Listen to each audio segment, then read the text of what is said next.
কর্ম আমাদের দুটি ফল প্রসব করে। যদি আমি শাস্ত্র বহির্ভূত কর্ম করি সেই কর্মের নাম পাপ, আর যদি শাস্ত্র বিধি মেনে কর্ম করি তার নাম পূর্ণ। তো পাপ পূর্ণ কখনো ক্ষয় হয় না, পূর্ণ কখনো ভক্তিও দিতে পারে না, আর ভক্তি বা প্রেম ছাড়া কখনো জীবের কল্যাণ বা মুক্তিও হয় না।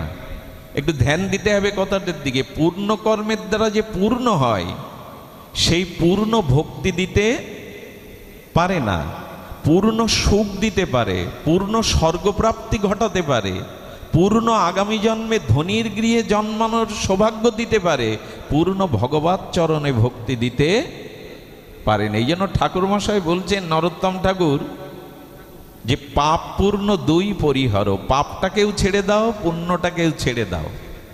কর্মের ফল